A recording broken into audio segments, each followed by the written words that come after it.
Jay has been dreading this thing for like 20 years. You have no idea. I gotta move like here out of the sun. I don't have my glasses on. All right.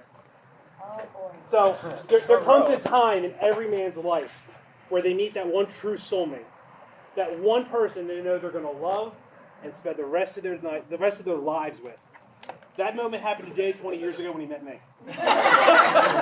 For those of you who have not met me yet in the first 4 hours of this party, my name is Mark, and welcome to our backyard. Jay and I have been friends since high school. Knowing each other for this long, we've had a ton of inside jokes. And our wives love when we talk in movie quotes. We affectionately call it movie Tourette's. So today I'm going to let you in on one of those little things that Jay and I always do. So Jay, whenever we go and get a drink together, what do we always do? Cilantro. We do cilantro. Boom. Tap the bar. Shit, I got it. I cursed. I'm sorry. All right. So what that means is an old Irish tradition. So when you tap the bar, you tap a table in front of you. It's for those who cannot be here today or who are no longer with us. So it's an homage to them. So it's something one of the many things that us Irishmen have done. So Jay and I kind of picked that up. So that's what we would do. So at the end of my 2-hour speech today, when I ask you to raise your glass, I'm going to ask that everyone tap it lightly so I don't spill it on the purse again. Tap it on the table in front of you, and then we can all share in the little tradition that Jay and I do. Look at him. He's sweating bullets. You have no idea how nervous I am. He's so effing nervous right now. You want to sit on my lap? So I say effing for a reason, because a while back Jay and Jess were over our house and we were making small talk, and there was a lull in the conversation. Yeah, there was a lull in the conversation with both Jay and Jess. Believe it or not, that actually happened. Nice. So the topic of their wedding came up, and how nervous Jay has been for this speech, and also how Jess has had this plan since she was 9 years old. Now, Jess, if you saw yourself getting married at a concert with a reception backstage at the BB&T Pavilion, and 2 months later getting married in my backyard, I'm going to need some Powerball numbers because it's about $286 million given away tonight. So I'm going to need some numbers if you're that good at predicting stuff. Now, I would have been way off if I predicted Jay's wedding. Because like the first 10 years that we've known him, all of our friends thought he was gay. Not me. No, not me. Dude, I had your back. I'm like, dude, Jay is not gay. He's bi. Even your wife thought you were gay until you kissed her that night.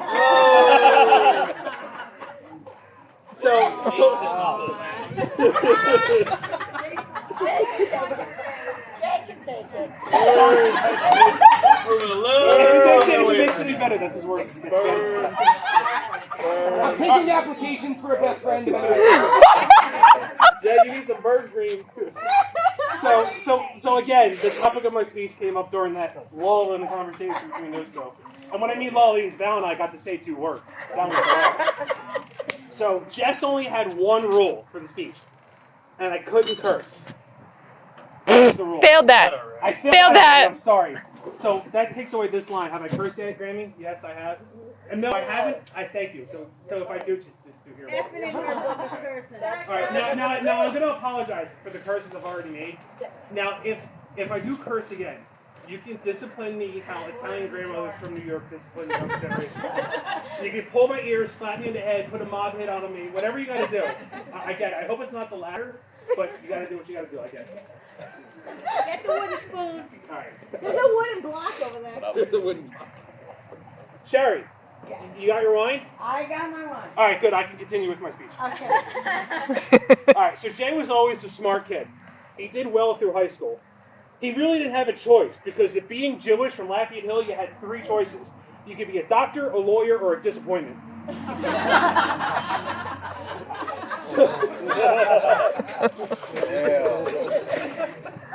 Basically, one of the only Irish Catholics from Lafayette Hill. Sorry, I had to put that joke in there. All right, so he did well enough to get accepted into his first choice of colleges, the University of Delaware. Go Blue Hens. And So his next big choice when he got to college was to join the bowling team or the ultimate frisbee team. Oh boy. So if one of those choices were to go to class, maybe it would have lasted more than 3 semesters. Now I told you about Jess's rule 1 earlier, no cursing in front of Grammy. Grammy, I'm sorry, I love you. Jessica. So Jay did have one rule. He said, no talking about any of my ex-girlfriends. All right, that 3 seconds is over. I'm good. So I did a little research before I gave this best man speech. So if you're married, love you, babe, you're supposed to give advice. Maybe I should take the camera and my wife should give advice because I have no idea how she kept me around this long. So I actually did learn 6 things in the 9 years down. 6? Only 6. Only 6? That's less than one a year. I know. What about the other I'm a 3? slow learner. I've been drinking. I forgot. All right. So you never go to, but number 1, never go to bed angry. You stay up and argue. Number 2, the best way to remember your anniversary is to forget it once. But it sucks for you because you guys got like 3 or 4 dates, so I don't know. All right. Always remember those 3 famous little words. You're right, dear. All right. Number 4, in times of trouble, remember, women are meant to be loved, not understood. Wow, there's silence on that one. Jesus. All right, all the couples, anybody who's with somebody else, look into each other's eyes. I don't care if 2 girls sit next to you. Look into each other's eyes, whether you're married for 50 years, whether you're married for a couple months or 9 years. Men, you're staring into the eyes, most likely the person to murder you for your stupidity. All right, and number 6, most importantly, get along with your mother-in-law. I haven't spoken. Now listen. I haven't spoken to mine in 18 months. Not because I don't like her, because I didn't want to interrupt her. Good thing she's not here. She's not here, but she's gonna see this later. Apple didn't fall far from the tree. I plead the fifth. Sherry, I love you. You still got your wine? Yeah, she's good. She's good. Here. All right. Now. All right. I did number 6. Jay, let me know how lucky you are. I gotta let you know you are so lucky. You're leaving here having gained a wife who is kind, outspoken, warm, outspoken, loving, caring, outspoken, married, knock it off. You've gained a wife who's funny and lights up a room wherever she goes. Outspoken. I already said that. Jess, you've gained a husband. You've gained. Blank, right? You gain the memory of Andrew McMahon singing your first song as a married woman. And wearing a cape with your husband's picture on it. Thank you, Brian Brown, wherever you are. Okay. All right, so the bad part's done. Now it's the cushy stuff. We're going to tear up. Can we take a break? I swear. We've been waiting for that. I'm thirsty. So they say good things happen to those who wait, and good things happen to good people. Both these hold true in Jay finding Jess. Jay, by far, is the nicest, kindest, best friend anyone could ask for. Anytime I need him for something, he's there without question. Especially when we move, because at one point, Val and I moved like 5 times in 4 years, and he was there every time. There have been countless times when, for one reason or another, we met up, and Jay hands me a bag, and it's something inside for my man room, which most of you have seen. I think like 80% of the stuff in there came from Jay. He's always looking out for others. He puts his friends and family before himself.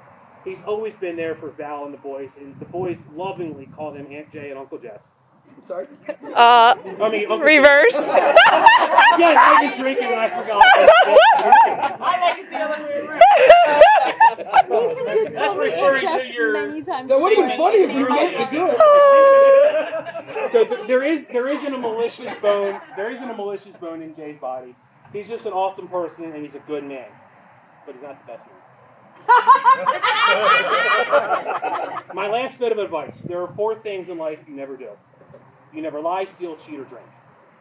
Oops. But if you must lie in the arms of the one you love.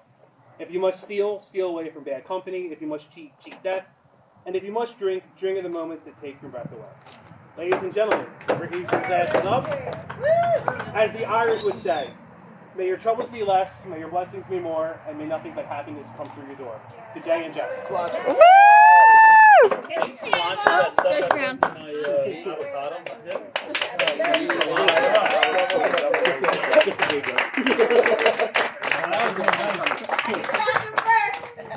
Almost 10 minutes. I said it would be under 15. I held true to that. All right. Hey, guys, drink up, eat up, there's 20.